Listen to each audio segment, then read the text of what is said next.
Hello and welcome to another edition of the Centre for Creative Health's In Conversation series. My name is Fiona Borthwick and I am the Senior Curator at Centre for Creative Health, and I'd like to start by acknowledging the traditional custodians of the land on which we meet and pay our respects to elders past, present and emerging. A charity of the Hospital Research Foundation, Centre for Creative Health aims to improve the quality and experience of healthcare through art, music and design. This In Conversation series highlights members of the community who assist Centre for Creative Health in presenting our arts and health programs and allows us to focus on some of the amazing work these professionals do. Today, I'm joined by Mary Ann Santin, whose exhibition Within was recently on display in the Centre for Creative Health Gallery at the Royal Adelaide Hospital, which was presented as part of the 2022 Adelaide Fringe Festival at West Village. Hello, Mary Ann, welcome. Hi, Fiona, how are you? I'm good. How are you going? Yeah, really good. Yeah, good. Excellent. Well, why don't we start by, if you want to tell us a little bit about your art practice. So I've been working in public and community art programs since about 2014 with Adelaide City Council and other projects, private commission projects. And that's kind of been a part of the masters that I did back in 2018. So those projects have really kind of kept me busy, and they've gone from one to another. And usually the subjects that I've or the work that I've done follows one into another one. So one gets in as a result of one exhibition, get invited to a next exhibition, and then you keeps it rolling. So and I've been I'm a mum, and I got back into art school 15, 20 years ago, and that's so I came late to art. I was year 12 and then went off and did a business degree and then did the full circle and then came back and got into art. But it's my joy and I love it. Well, it's a fabulous practice and we love it too. So your practice revolves a lot around ideas of memory and impermanence. How did you start to investigate those ideas? Well, kind of goes back to a previous job that I had. So I worked for the Alzheimer's Association for 10 years. And in that time, I was their marketing and PR person. So I was writing all the stories of carers and people with dementia. And so the themes that were constantly around memory and positive reinforcement for memory, and also, you know, and all the terrible stories that people experience with dementia. So that was already a little backstory that I didn't even know I had when I was at art school. And it wasn't until the end of my undergrad at Adelaide Central School of Art that I realised that I had this kind of obsession with memory and theming and memorialising. I think also having experienced a great deal of loss in my early part of my life from family, that I was always memorialising or trying to capture moments with those people in order to, you know, especially for my children, to memorialise their father and keep those ideas and memories afloat. So I think those two experiences kind of impacted on my obsession with memory and impermanence, or those fleeting moments. And so moments in time, right down to the selfie, you know, that's almost how I'm, you know, almost picturing things now.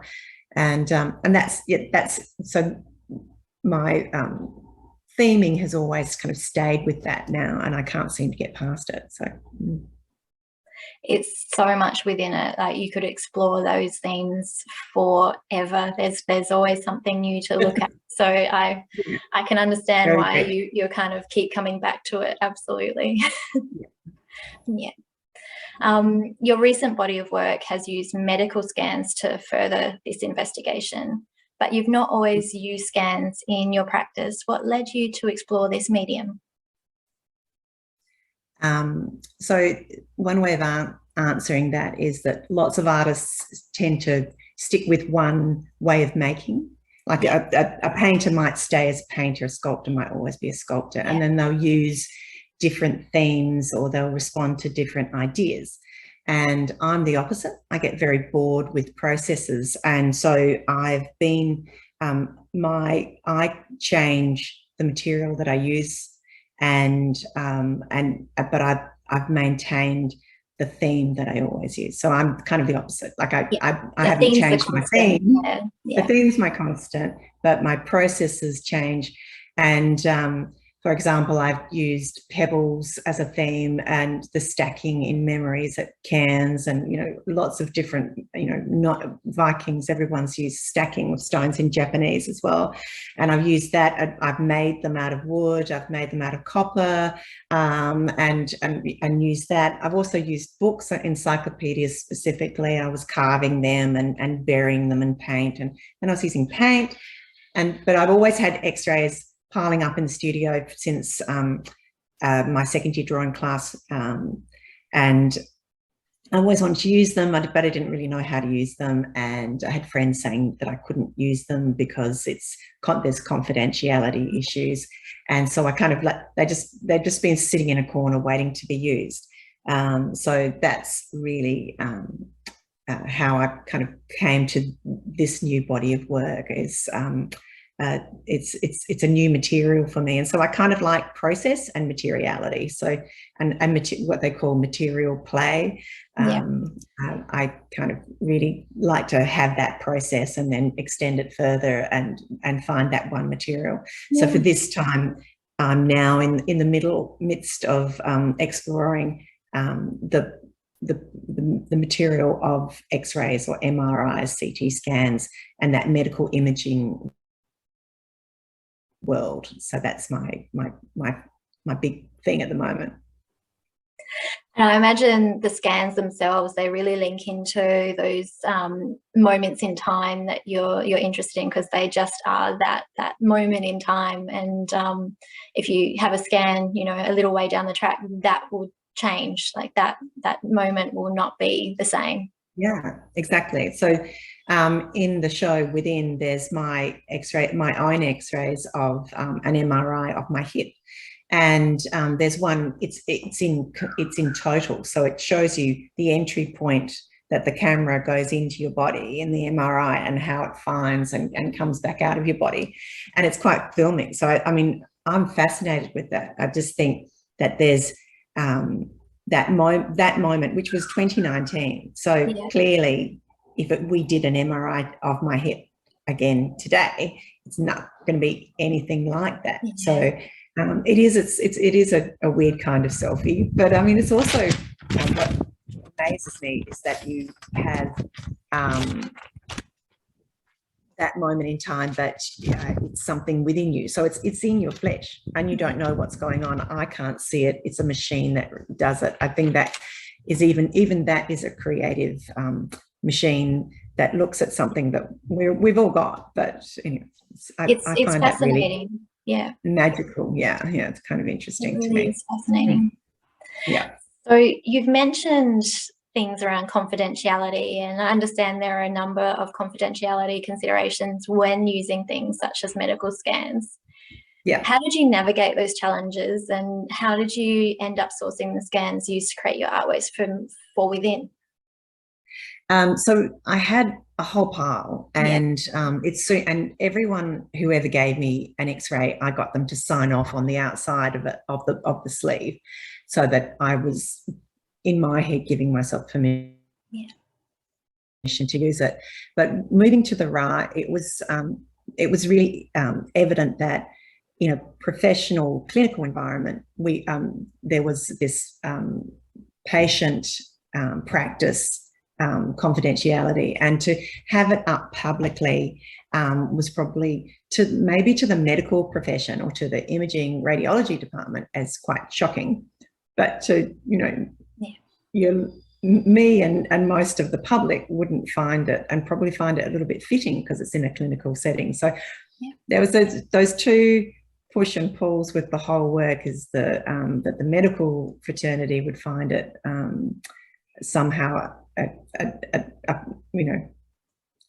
a space that was difficult, whereas the public were just interested and probably think it as a matter of fact thing. So that was really interesting. So how I got them in the end was to use my own X-rays, and then a family friend signed off on their head.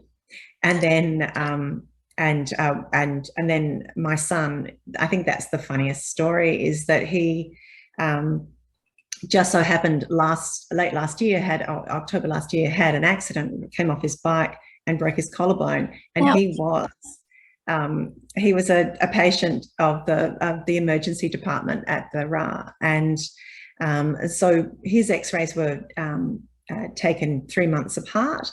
And what I did was I collapsed them all on top of each other and digitally reformatted them. And so we managed to get hold of those x-rays, and that was a bit of a task to even get those. But so it was actually x-rays that were actually taken at the RA that we used. And he really loves the work. He can't wait for it to come home because he wants to put it on his wall. So yeah, that's fabulous. I saw that you managed to come in and have a look at it while it was up. So that was really good. Yeah, the two of us, and got some shots together in front of it. So yeah, I think that's, I didn't realize it at the time, but the personal and your own body, there was another link, and it's another area that I'm going to be looking down as well, because it's just, you know, that visceral and, you know, your own body, and those subjects will work with my ideas of memory and impermanence. So fabulous. Really good. Looking forward to that. So you touched on this briefly, but does the meaning or impact of your work change when you're exhibiting within a healthcare setting such as the RA? Do you think that affects it at all? Yes, in terms of the medical fraternity, I think it looks different. And I mean, I think the public would think it just looks, you know, it's an x-ray. I mean, I'm coming for an x-ray, there's an x-ray. I don't think they see it differently. But I do think the medical fraternity think it quite differently. And I know that we did have to put up a disclaimer that I knew these people and everybody had signed off on it, and it wasn't me just randomly picking out somebody's x-rays and plonking it up on the on a wall and calling it art. So there's many more layers to all of that were considered. So I really wanted it in that setting. It's going to help me so much more with my other projects. So there was an opportunity that I think every artist, everyone's been affected by COVID. Of course, it's kind of really old to say, you know, something didn't happen because of COVID, but I was supposed to be in Europe and going to the Curie Museum and working with a really famous printer in Malmo, and then finishing up with a Royal College of Art intensive. And that was all around my inquiry into x-rays. And so I was stuck in Adelaide, and that's where you and I were able to connect. I'm very grateful that Centre for Creative Health filled that void that I had, because that allowed me to, you know, push forward with this idea, which would have probably ended up being back in the corner of the studio again. And through that, I've been able to get more opportunities, and reaching out again to Europe and to some of those people. And I've already just had this really exciting invitation, but I can't talk about it just yet. And that's in Europe.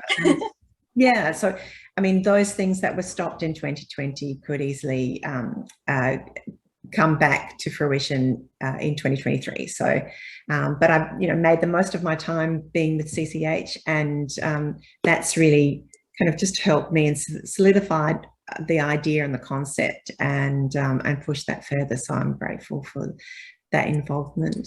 Thank you. Well, we loved having you. I mean, there's something wonderful about looking at things that are practical tools within the medical field and bringing them out into a different light and looking at them in a different way.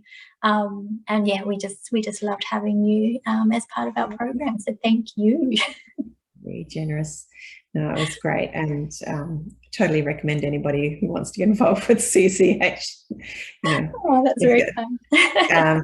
Fiona and Steph are just the most kindest and generous people with their time. So Thank you so much. And I did not put her up to say that, so thank you. No, no payment, no payment. No, thank you. We really have loved having you. Yeah, and I guess that kind of brings us to, where do you think, you've touched on it before with different things, different ideas that you might take your work, but where do you think you'll take your practice next? What's the next step for you? So I've kind of partially relocated. I still have a studio in Adelaide, and we'll be back in that studio on Monday, believe me.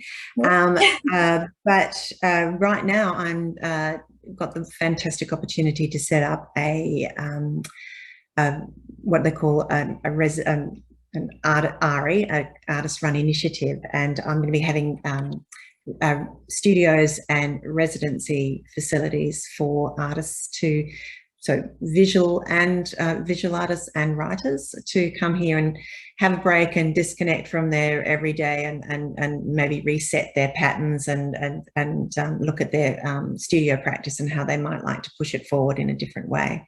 So so it's just been accredited with an organisation called Res Artis, which is international artist residency program, and yeah, I'm really excited about that. That's also leading into and following into my involvement with the Whitsundays. It's in the Whitsundays, so it's beautiful and gorgeous, yes. and yeah, beautiful views. You're connecting with nature. You're going to have it's a great opportunity. And I'm also involved with the Whitsundays Arts Festival in September, which believe it or not, its theme is memory. So I'm the one of the selectors for the Whitsundays Arts Festival Award prize, and then I'll be doing workshops on memory as well. So it's all kind of falling in together here, but that doesn't stop me from my practice in Adelaide and my connections with the beautiful people of Adelaide, which is how I got going, and I'm forever grateful. But yeah, so see where things go. The X-rays definitely have a life elsewhere, and memory continues to be my theme. So fabulous. Well, lots of exciting things to come, and we can't wait to hear about all those opportunities you have on your horizon when they come up. But thank you very much for being part of our program, and thanks for your time today. It's been wonderful to chat to you about your practice and the meaningful connections we make between arts and health. Excellent. No, it's been wonderful. So, and thank you everyone else for tuning in. And if you'd like to learn more about Mary Ann's work or Centre for Creative Health's Arts and Health programs, visit our website or follow us on social media using the information below. But for now, that is all from us. So thank you again, and bye.